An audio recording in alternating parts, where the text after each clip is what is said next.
નમસ્કાર દર્શક મિત્રો, હું છું બાબા સૈયદ. વિજાપુરની ખબરમાં આપનું સ્વાગત છે. અમારા લાડોલના પ્રતિનિધિ કૈલાસ નાઈનો રિપોર્ટ. વિજાપુર માલોસર ગામે જંત્રાલ પમ્પિંગથી ઉણાજ જતી તળાવ ભરવાની પાઇપલાઇન તૂટી જતા ખેતરમાં પાણી ભરાઈ જતા પાકને નુકસાન બાબતે જંત્રાલ પમ્પિંગ લાઇનના અધિકારી અને ખેડૂત વચ્ચે તૂતુ મેમે સર્જાઈ. ખેડૂતે નુકસાન બાબતે રજૂઆત કરતા ખેડૂતને સંતોષકારક જવાબ નહીં મળતા ખેડૂત દુવિધામાં મુકાયો હતો. ખેડૂતે જણાવ્યું હતું કે અમો જંત્રાલ પમ્પિંગના અધિકારીને રજૂઆત કરતા તેઓએ જણાવ્યું હતું કે તમારાથી જે થાય કરી લો. અગર પાઇપલાઇનથી નુકસાન થયું હશે તો તપાસ કરવામાં આવશે.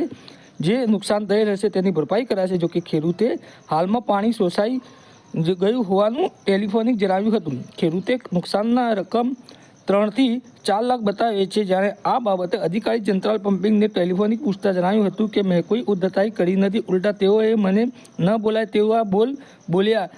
તમને રજૂઆતને પગલે ખેતીવાડી અધિકારી દ્વારા તપાસ કરી કેટલું નુકસાન છે તે નક્કી કરવામાં આવશે. બદલમાં તેમને વળતર માટે જણાવ્યું હતું. આ બાબતે ખેડૂતના ભાણા સંજયભાઈ જણાવ્યું હતું કે તેઓએ અમને ઉડાવ જવાબ આપ્યું. જે થાય તે કરી લેવા જણાવ્યું હતું. કોઈ અમો ખેડૂતને કોઈ સંતોષકારક જવાબ મળ્યો નથી. અધિકારીએ ગોળ જવાબ આપ્યો છે. ખેડૂતને હાલમાં બટાકાના વાવેતર કરેલ ખેતરમાં નુકસાનને લઈ ભારે ચિંતા ઊભી થવા પામી છે. હવે સમાચાર અપડેટ લઈને અમે ફરીથી મળતા રહીશું. ત્યાં સુધી અમારી ચેનલ વિજાપુરની ખબરને સબસ્ક્રાઈબ કરો, લાઇક કરો, કોમેન્ટ કરો. ધન્યવાદ.